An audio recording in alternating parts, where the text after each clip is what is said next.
भगवान श्री कृष्ण ने कहा, जो यह देखता है कि सारे कार्य शरीर द्वारा संपन्न किए जाते हैं, जिसकी उत्पत्ति प्रकृति से हुई है, और जो देखता है कि आत्मा कुछ भी नहीं करता, वही यथार्थ में देखता है। यह शरीर परमात्मा के निर्देशानुसार प्रकृति द्वारा बनाया गया है, और मनुष्य के शरीर के जितने भी कार्य संपन्न होते हैं, वे उसके द्वारा नहीं किए जाते। मनुष्य जो भी करता है, चाहे सुख के लिए करे या दुख के लिए, वह शारीरिक रचना के कारण उसे करने के लिए बाध्य होता है। लेकिन आत्मा इतनी शारीरिक कार्यों से विलग रहता है। यह शरीर मनुष्य को पूर्व इच्छाओं के अनुसार प्राप्त होता है। इच्छाओं की पूर्ति के लिए शरीर मिलता है, जिससे वह इच्छानुसार कार्य करता है। एक तरह से शरीर एक यंत्र है, जिसे परमेश्वर ने इच्छाओं की पूर्ति के लिए निर्मित किया है। इच्छाओं के कारण ही मनुष्य दुख भोगता है या सुख पाता है। जब जीव में यह दिव्य दृष्टि उत्पन्न हो जाती है, तो वह शारीरिक कार्यों से पृथक हो जाता है। जिसमें ऐसी दृष्टि आ जाती है, वही वास्तविक दृष्टा है। जब विवेकवान व्यक्ति विभिन्न भौतिक शरीरों के कारण विभिन्न स्वरूपों को देखना बंद कर देता है, और यह देखता है कि किस प्रकार से जीव सर्वत्र फैले हुए हैं, तो वह ब्रह्माबोध को प्राप्त होता है। जब मनुष्य यह देखता है कि विभिन्न जीवों के शरीर उस जीव की विभिन्न इच्छाओं के कारण उत्पन्न हुए हैं, और वे आत्मा से किसी तरह संबंध नहीं है, तो वह वास्तव में देखता है, देहात्म बुद्धि के कारण हम किसी को देवता, किसी को मनुष्य, कुत्ता, बिल्ली आदि के रूप में देखते हैं। यह भौतिक दृष्टि है, वास्तविक दृष्टि नहीं है। यह भौतिक भेदभाव देहात्म बुद्धि के कारण है। भौतिक शरीर के विनाश के बाद आत्मा एक रहता है। यही आत्मा भौतिक प्रकृति के संपर्क से विभिन्न प्रकार के शरीर धारण करता है। जब कोई इसे देख पाता है, तो उसे आध्यात्मिक दृष्टि प्राप्त होती है। इस प्रकार जो मनुष्य पशु, ऊंच ऊंच नीच आदि के भेदभाव से मुक्त हो जाता है, उसकी चेतना शुद्ध हो जाती है, और वह अपने आध्यात्मिक स्वरूप में श्री कृष्ण भावनामृत विकसित करने में समर्थ हो जाता है। तब वह वस्तुओं की जिस रूप में देखता है, उसे अगले श्लोक में बताया गया है। शाश्वत दृष्टि संपन्न लोग यह देख सकते हैं कि अविनाशी आत्मा दिव्य, शाश्वत तथा गुणों से अतीत है। हे अर्जुन, भौतिक शरीर के साथ संपर्क होते हुए भी आत्मा ना तो कुछ करता है और ना लिप्त होता है। ऐसा प्रतीत होता है कि जीव उत्पन्न होता है क्योंकि भौतिक शरीर का जन्म होता है, लेकिन वास्तव में जीव शाश्वत है। वह उत्पन्न नहीं होता, और शरीर में स्थित रहकर भी वह दिव्य तथा शाश्वत रहता है। इस प्रकार वह विनष्ट नहीं किया जा सकता। वह स्वभाव से आनंदमय है। वह किसी भौतिक कार्य में प्रवृत्त नहीं होता। अतः भौतिक शरीरों के साथ उसका संपर्क होने से जो कार्य संपन्न होते हैं, उसे वे लिप्त नहीं कर पाते। यद्यपि आकाश सर्वव्यापी है, किंतु अपनी सूक्ष्म प्रकृति के कारण किसी वस्तु से लिप्त नहीं होता। इसी तरह ब्रह्मा दृष्टि में स्थित आत्मा शरीर में स्थित रहते हुए भी शरीर से लिप्त नहीं होता।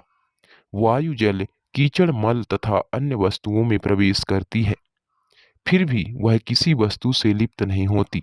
इसी प्रकार से जीव विभिन्न प्रकार के शरीरों में स्थित होकर भी अपनी सूक्ष्म प्रकृति के कारण उनसे पृथक बना रहता है। अतः इन भौतिक आंखों से यह देख पाना असंभव है कि जीव किस प्रकार इस शरीर के संपर्क में है, और शरीर के विनष्ट हो जाने पर वह उससे कैसे विलग हो जाता है। कोई भी विज्ञानी इसे निश्चित नहीं कर सकता। हे भरत पुत्र, जिस प्रकार सूर्य अकेले इस सारे ब्रह्मांड को प्रकाशित करता है, उसी प्रकार शरीर के भीतर स्थित एक आत्मा सारे शरीर को चेतना से प्रकाशित करता है। चेतना के संबंध में अनेक मत है। यहाँ पर भगवत गीता में सूर्य तथा धूप का उदाहरण दिया गया है। जिस प्रकार सूर्य एक स्थान पर स्थित रहकर ब्रह्मांड को आलोकित करता है, उसी तरह आत्मा रूप सूक्ष्म कण शरीर के हृदय में स्थित रहकर चेतना द्वारा सारे शरीर को आलोकित करता है। इस प्रकार चेतना ही आत्मा का प्रमाण है। जिस तरह धूप या प्रकाश सूर्य की उपस्थिति का प्रमाण होता है। जब शरीर में आत्मा वर्तमान रहता है तो शरीर में चेतना रहती है, किंतु ज्यों ही शरीर से आत्मा चला जाता है त्यों ही चेतना लुप्त हो जाती है। इसे बुद्धिमान व्यक्ति सुगमता से समझ सकता है। अतएव चेतना पदार्थ के संयोग से नहीं बनी होती। यह जीव का लक्षण है। जीव की चेतना यद्यपि गुणात्मक रूप से परम चेतना से अभिन्न है, किंतु परम नहीं है, क्योंकि एक शरीर की चेतना दूसरे शरीर से संबंधित नहीं होती। लेकिन परमात्मा जो आत्मा के सखा रूप में समस्त शरीरों में स्थित है, समस्त शरीरों के प्रति सचेष्ट रहते हैं। परम चेतना तथा व्यष्टि चेतना में यही अंतर है। जो लोग ज्ञान के चक्षुओं से शरीर तथा शरीर के ज्ञाता के अंतर को देखते हैं और भवबंधन से मुक्ति की विधि को भी जानते हैं, उन्हें परम लक्ष्य प्राप्त होता है। इस अध्याय का तात्पर्य यही है कि मनुष्य को शरीर शरीर की स्वामी तथा परमात्मा के अंतर को समझना चाहिए। उसे श्लोक 8 से लेकर श्लोक 12 तक में वर्णित मुक्त की विधि को जानना चाहिए, तभी वह परम गति को प्राप्त हो सकता है। श्रद्धालु को चाहिए कि सर्वप्रथम वह ईश्वर का श्रवण करने के लिए सत्संगति करे और धीरे धीरे प्रबुद्ध बने।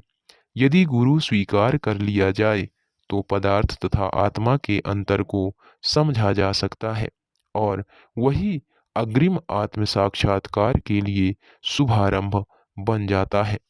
गुरु अनेक प्रकार के उपदेशों से अपने शिष्यों को देहात्म बुद्धि से मुक्त होने की शिक्षा देता है। उदाहरणार्थ भगवत गीता में श्री कृष्ण अर्जुन को भौतिक बातों से मुक्त होने के लिए शिक्षा देते हैं। मनुष्य यह तो समझ सकता है कि यह शरीर पदार्थ है और इसे 24 तत्वों में विश्लेषित किया जा सकता है।